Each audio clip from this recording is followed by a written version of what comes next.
Fortnite OG is not really OG. As much as we're all enjoying it, there are some things in Fortnite OG that are not the same as they were back in Chapter 1. The return of the original pump shotgun got everyone excited, but it actually uses the model from Chapter 2 of Fortnite rather than the original pump that we all knew and loved. You'll notice this for multiple weapons, including the scoped AR, the burst AR, even the rocket launcher, grenade launcher, and the one that confuses me the most, the hand cannon, which looks more like a normal pistol with the new design. And as much as I love using these weapons again, I do wish they looked like they did back in Chapter 1. If there was one place I'd land in Fatal Fields, it was the main house, and it was one of my go-to spots in Chapter 1, but for some reason it's been completely replaced with just a big red barn. It makes Fatal Fields a far worse place to drop with less loot than it had before, and seems like a really unnecessary change. Snobby Shores has also seen a house change to simply be a duplicate of the house next to it, and in Paradise Palms, two of the biggest rocks in that area were connected with a rock bridge between them, but for some reason Fortnite decided that we don't need that anymore and took it out the game. Talking of Paradise Palms, as you walk up to this area, the sign actually says the wrong place.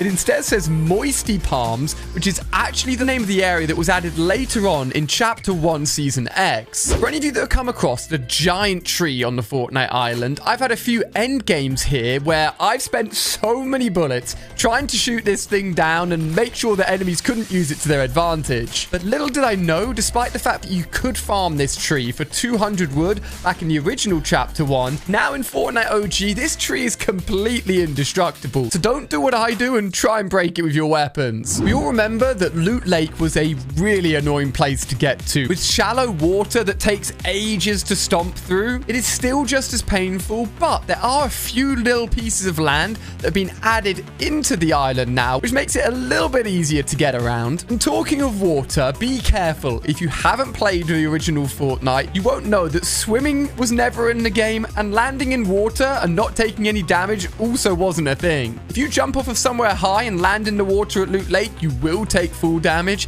And same for the edge of the island. If you try and go for a swim, as soon as you touch that water, you will be eliminated. Now, although none of the vehicles on the island need any fuel, which is great, you can drive around forever, pay attention to the fuel pumps, because although these no longer give you fuel because it's simply not needed, they do now explode. Back in Chapter 1, this was not a thing, but that feature has stayed in the game, meaning if you're near a fuel tank, watch out. If someone shoots it, you could be exploded. A feature that was added in at the beginning of Chapter 2 has kind of been added into Fortnite OG. If you go up to a hay bale, you can now click on it to jump into it and hide, a feature that wasn't originally in Chapter 1. However, if you take that and then apply it to the dumpsters, which you could also jump into in Chapter 2 and hide in, they decided not to put that one in Fortnite OG. So just bear that in mind if you're trying to go and hide. Some of them work and some of them don't. Whilst wandering around the map back in Chapter 1, the only things you'd open are ammo crates or chests. So if you looked at a cooler, for example, you wouldn't think anything of it and probably just break it or walk on by. Back in Chapter 1, that's exactly what you would do. However, in Fortnite OG, coolers have the feature of dropping heals, so make sure you're paying attention to them if you are low on health, as it's a super easy way of getting a few health back. Campfires were a new trap, originally added in Chapter 1, and they're back in the game, which is fantastic. However, back in Chapter 1, these campfires would give you health and that's it. But now, standing on the campfire will burn you and damage you, a feature that wasn't originally in Chapter 1, so pay attention and make sure you don't end up losing health whilst you're trying to get some health back. One of the biggest changes I cannot believe Fortnite did is actually in Tilted Towers. We've got the clock tower itself and then the big giant tower that everyone would land at, work their way down, looting, taking people out. It was one of the most popular drop spots in the original Tilted Towers. But this version of Tilted Towers has the no sweat version of that building, which isn't as big, isn't as tall, and isn't as cool, really. It was not the version of Tilted Towers that originally was in Chapter 1 Season 5, which is the season we're meant to be in right now. I'm starting a petition, and everyone can sign this petition by simply hitting the like button to let Epic Games know that we want the big tower back in the game, and you never know, maybe they'll change it back. There are in-game files letting us know that rift encounters will start to happen again in Fortnite OG, a feature that was definitely not in Chapter 1. So pay close attention as you may start to get random characters and random loot appearing around you as you're roaming around the map. The actual weapons and loot pools that are in the game aren't actually accurate of the weapons that were available back in Chapter 1 Season 5. As we go through the next few weeks of this OG season, they'll continue to add in new weapons, new vehicles, and the map itself will continue to evolve. But technically, since we're in Chapter 1 Season 5, we should already have the double barrel shotgun,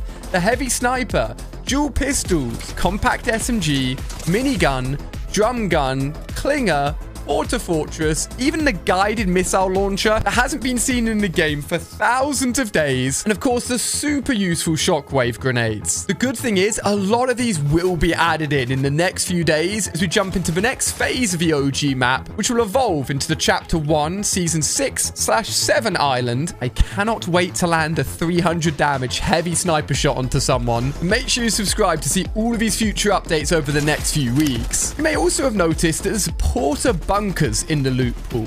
This was not available anywhere near Chapter 1, but in zero build mode, it's a really useful item, and I think they've chucked it in the loot pool just to help out people in zero build mode. And fun fact, the epic and legendary version of the pump shotgun and the legendary version of a tactical shotgun are now in the loot pool, but weren't actually added into the game until towards the end of Chapter 1. But even more items that weren't available back in Chapter 1 should be coming soon. The leaks suggest that these will be available through rift encounters in-game, including the kinetic blade and grapple glove, which I can't lie, would actually be really fun to use on the original map, so I'm going to be keeping an eye out for those coming soon. Despite the fact that we're getting weekly updates and map changes for the remainder of the OG season, there will actually be no locations from Chapter 1 Season 8, 9, or X on the island.